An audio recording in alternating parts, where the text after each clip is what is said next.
In this video, I'm going to discuss the presence of concealed weapon permit holders amongst us in everyday life. In a country where the majority of the people are dependent on the news to determine their morals and values and fears, it comes to no surprise that because of the fact that the news will only report guns as being an evil instrument of death, that the people would tend to start to believe it would be true. Consequently, any normal law-abiding citizen who is in possession of one of these evil instruments of death instantly becomes a danger in the eyes of the people who know better. The misinformed programming goes something like this. If guns are an evil possession to kill, and this guy at the supermarket is in possession of an evil instrument to kill, then he quite possibly could have intentions of killing, which makes him probably evil. As a more rational alternative to that, let's take a look at concealed weapons permit holders and see who they are and what they are. Wikipedia shows that the Government Accountability Office estimates that there are about 8 million active concealed weapons permit holders amongst us. In order to be accepted to become a concealed weapons permit holder, you must have a squeaky clean record and go through the training listed above. If you believe that a police officer is a good guy with a gun because of his training, his skills, his experience, and his squeaky clean record, and you also believe that an untrained civilian with a firearm is a danger, then a concealed weapons permit holder with his training and his background checked must be somewhere in between. In other words, a concealed weapon permit holder is the next best thing to a police officer if in fact you believe police officers with guns are good. Consider this as you go about your day. For every police officer with a gun that you see, there are about 8 licensed concealed weapons permit holders probably carrying guns around you. In the eyes of a police officer, a concealed weapons permit holder is a tried and true law-abiding citizen. Otherwise, they wouldn't be able to maintain their permit. In fact, most officers are put at ease when they confront a concealed weapons permit holder, knowing that they have not confronted a criminal. In turn, the concealed weapons permit holder is taught to notify the officer immediately of the permit and the weapon if it is in his possession. When it comes to crime and concealed weapons permit holders, there's been no official study on a nationwide basis. Of those states that do track CCW crime statistics, you'll find that they are responsible for about 0.01 to 1% of the total crime. Not unlike a police officer, if a licensed CCW permit holder commits a crime, he'll likely lose his CCW license as well.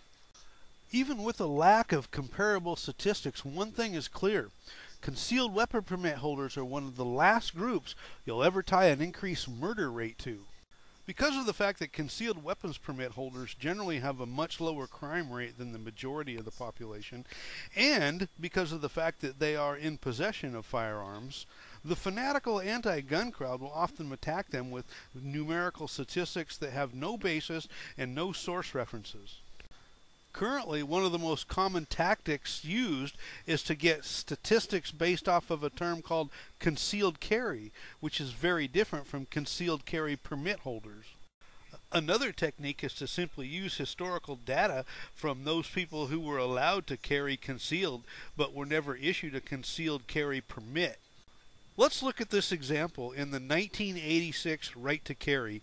You'll notice that the green states, Vermont, have no restriction on your right to carry a firearm other than your virtue of existence. One interesting thing with Vermont is that you overlook the population difference. Vermont has about the same number of guns as Japan, and it also has about the same number of gun homicides as Japan.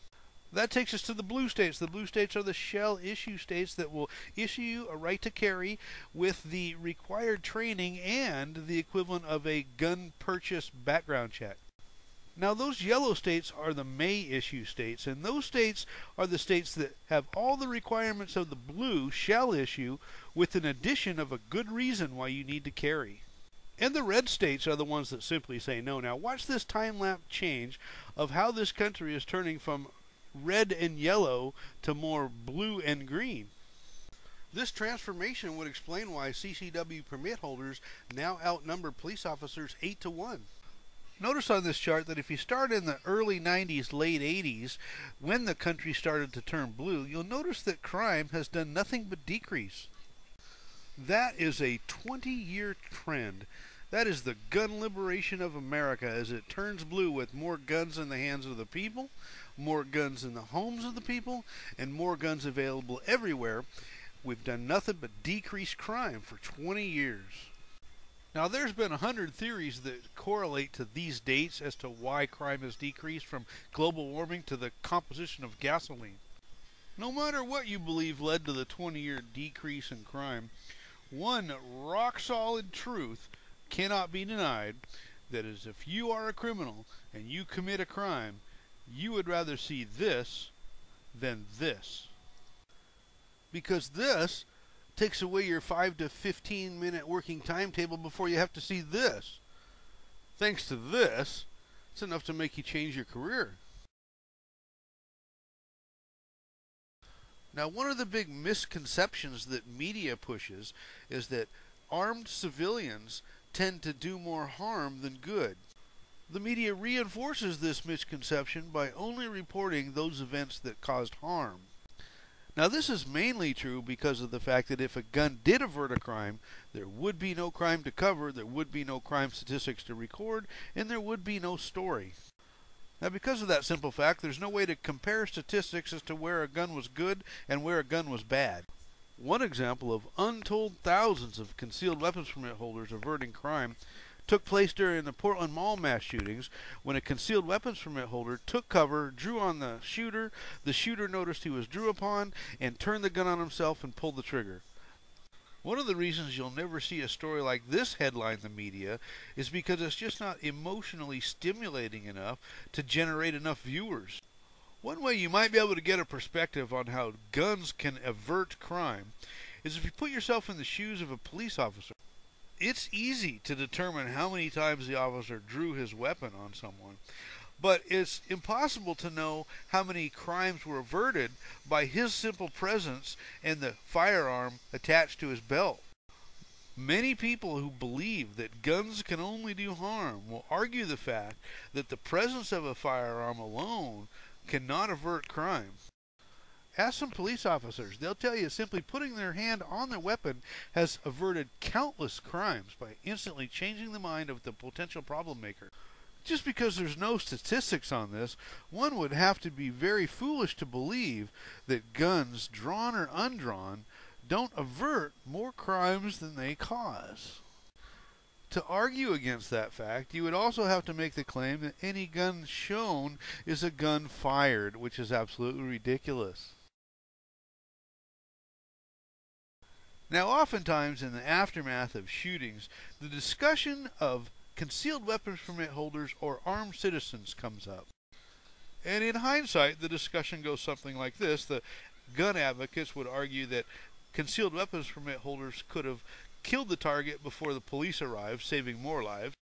And the anti-gun advocates will argue that these CCWs would have in fact missed their targets and probably more likely killed other innocent civilians, and less people would die by waiting for the police officers who were the only people who had the capability to take out the shooter. In short, those familiar with guns believe that the problem could have been solved before the police arrived, and those unfamiliar with guns believe that the problem would have simply been more complicated. Now, there is no definite right answer to either argument. Both arguments have valid points.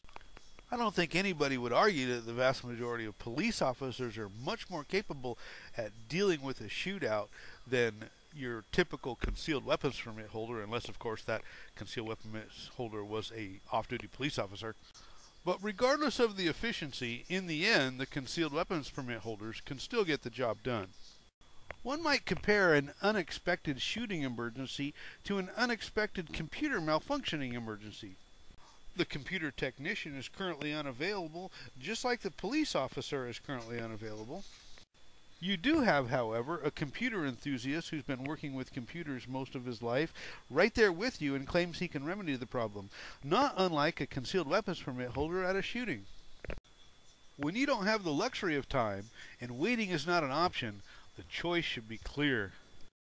One very distinguishing difference and very important difference between concealed weapons permit holders and police officers is that police officers have been trained to draw and fire upon anybody who is drawn on anybody.